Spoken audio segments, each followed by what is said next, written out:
नमस्कार दोस्तों, स्वागत है आप लोगों का हमारे आचार्य जागेंद्र मिश्रा चैनल में। वृषभ राशि वाले जातकों, महाविस्फोट होने वाला है। पांच पांच ग्रहों का एक साथ टकराव होने वाला है, वो भी आपके गोचर कुंडली के एकादश भाव पे। ये कोई साधारण घटना नहीं है। कई वर्षों के बाद एक साथ इन पांचों ग्रहों का संयोजन होने जा रहा है। कई वर्षों के बाद, शायद वो वर्ष मुझे ज्योतिष शास्त्र में यानी कैलकुलेट भी नहीं कर सकता कि इतने समय बाद ये घटनाएं घटित हो रही है। क्या क्या हो रहा है? तो सूर्य, बुध, शुक्र और राहु और शनि, इन पांचों ग्रहों की युति यानी कि बनने जा रही है। दोस्तों, 29 अप्रैल से यानी 29 मार्च से शनिदेव मीन राशि में प्रवेश करने जा रहे हैं। तो 29 मार्च से 13 अप्रैल के बीच में पांच पांच ग्रहों का संयोजन यानी कि संयोग बनने जा रहा है, युति बनने जा रही है। दोस्तों, ये बहुत ही महत्वपूर्ण रहेंगे ये दिन, 16 दिन। तो पंचग्रही योग बन रहा है और ये टकराएंगे तो इसमें क्या क्या अमृत निकलेगा जिसे आप पान करेंगे वृषभ राशि के जातकों। और अब यहां पर देखिए, 29 मार्च से 13 अप्रैल के बीच में ये यानी कि युति बनेगी और इसमें क्या विष निकलेगा जिसे आपको छोड़ना पड़ेगा। इन सभी विषयों के बारे में आज की इस वीडियो में हमारी चर्चा होगी। देवी और सज्जनों, एकादश भाव होता है हमारे यानी कि रिजल्ट का यानी धन का भाव होता है। कैरियर, प्रतिष्ठा, कार्यक्षेत्र, प्रशासनिक कार्यों में उच्च पदस्थ यानी कि साथ ही साथ बड़े भाई बहनों का होता है, उन्नति का होता है, अधिकार का होता है, प्रोफेशनल का होता है। कई महत्वपूर्ण कार्यों में जिसमें हम मान सम्मान प्राप्त करते हैं, उच्च पदस्थ व्यक्ति से संबंध कैसे होते हैं, सबका भाव होता है ये हमारा। यानी कि ये काफी महत्वपूर्ण भाव होता है। एकादश भाव हमारे जीवन के जो जमा पूंजी है उनके कितना धन कमा पाएंगे जीवन में, ये होता है। तो जब पांच पांच ग्रह टकरा रहे हैं यहाँ पर, तो आपके प्रोफेशनल लाइफ, सामाजिक छवि और निर्णय लेने की क्षमता पर ये भी बहुत गहरा असर डालेंगे। आइए एक एक करके समझते हैं। सबसे पहले सूर्य को समझते हैं। देवी और सज्जनों, एकादश भाव में सूर्य उच्च प्रभावशाली हो जाते हैं तो बहुत पावरफुल हो जाते हैं। ये आपको प्रशासनिक क्षेत्रों में, सरकारी नौकरी, राजनीतिक क्षेत्रों में उच्च पदों में कार्य करने की क्षमता प्रदान करते हैं। वृषभ राशि वाले जातकों, आपको समाज में प्रतिष्ठा, मान सम्मान, लीडरशिप क्वालिटी, टेक्नोलॉजी 29 मार्च से 13 अप्रैल के बीच में आपको मिलेगी।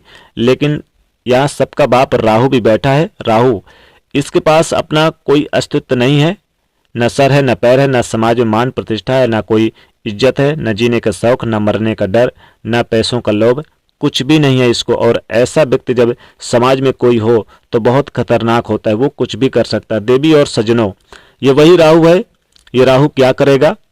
ये आपके अंदर अहम का भाव जागृत कर देगा। अहंकार का ये मैं हूँ, ये मैं कर सकता हूँ, मैं ऐसा कर सकता हूँ, मैं ये हूँ, वैसा है वैसा है, यानी अहंकार जागृत हो जाएगा।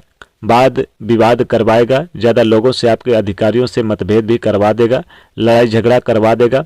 कैरियर में अचानक से उतार चढ़ाव भी आपको देखने को मिलेगा। बड़े भाई बहनों से आपके मतभेद भी करा देगा, क्योंकि बड़े भाई बहनों का विवाह होता है ये, इसमें आप अनुभव कर लेना। दूसरा, बुध ग्रह है कुंडली में आपके एकादश भाव में, जो आपके बुद्धिमान, तर्कशील, विश्लेषणात्मक और व्यावसायिक रूप में कुशल बनाने का प्रयास करेंगे। तो जो लोग मीडिया, मार्केटिंग, लेखन, पत्रकारिता, व्यापार, संचार के क्षेत्र से जुड़े हुए कार्य कर रहे हैं, इन लोगों को इस समय में कुछ बड़ी सफलता दिलाने का प्रयास करेगा, हाई लेवल का। देवी और सज्जनों, लेकिन फिर राहु है जो साथ है, जिसके कारण से आपको काफी चालाक और कूटनीतिक बना देगा। लेकिन कभी कभी भ्रम में डालने का प्रयास भी करेगा। आपके गलत निर्णय पर आपको विवश कर देगा लेने के लिए। गलत निर्णय लेने लगेंगे, सही और गलत के भेद को आप परख नहीं पाएंगे, ये राहु करेगा। देवी और सज्जनों, शुक्र की अगर बात करें, शुक्र भी है यहाँ पर, तो कुंडली के एकादश भाव पे हैं। तो शुक्र के एकादश भाव में होने के कारण आपके अंदर रचनात्मक कार्य बढ़ जाएगी। शान शौक पर यानी खर्च भी होगा। फैशन डिजाइन का काम करते हैं, फैशन, फिल्म, कला, संगीत, होटल इंडस्ट्री, मीडिया, इन क्षेत्रों से जुड़े हुए हैं, तो शुक्र उन सभी में आपको बड़ी सफलता प्रदान करेगा, एक ऊंचे लेवल तक पहुंचा देगा।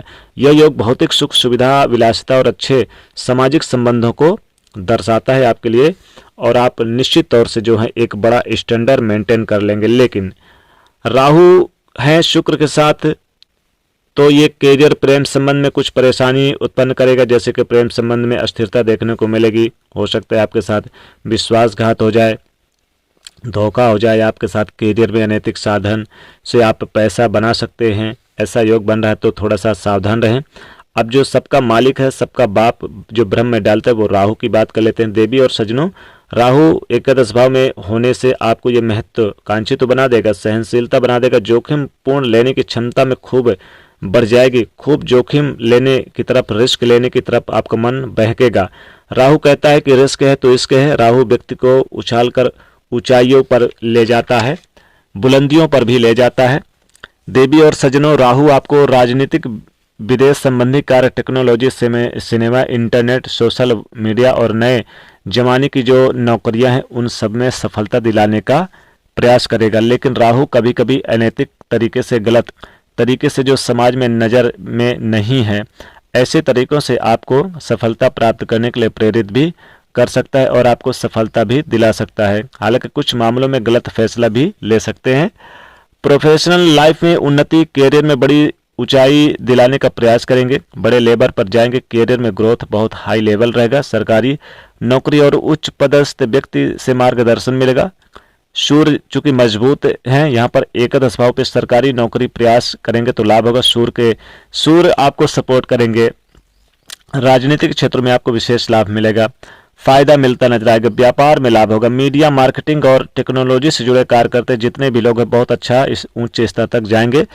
स्वास्थ्य वगैरह भी ठीक रहेगा। अब चलिए शनि की बात कर लेते हैं। तो शनि भी हैं, चूंकि 29 मार्च को शनि आ जाएंगे और यहाँ पर 13 अप्रैल तक पंचग्रह योग बनेगा। 13 अप्रैल के बाद सूर्यदेव भी निकल जाएंगे तो फिर पंचग्रह योग नहीं रहेगा, चतुर्ग्रही योग रहेगा। इसलिए 29 मार्च से 13 अप्रैल तक पंचग्रह योग शनिदेव बना रहे हैं, चूंकि 29 मार्च को मीन राशि में प्रवेश कर रहे हैं। तो यहाँ पर शनिदेव के होने से यानी नौकरी में आपको तो लाभ होगा, साथ ही कुछ परेशानियां भी होगी, ओवर कॉन्फिडेंस बढ़ेगा और कार्य करने की क्षमता में थोड़ी सी डिले के कारण आपके बड़े अधिकारी जो उच्च अधिकारी हैं उनके द्वारा आपको मान हानि या परेशानी होगी। अगर पार्टनर में कोई काम करते हैं तो थोड़ी सी मान हानि है, ज़्यादा खर्चे बढ़ सकते हैं, थोड़ा सा ध्यान रखिएगा, ओवर कॉन्फिडेंस से बचिएगा।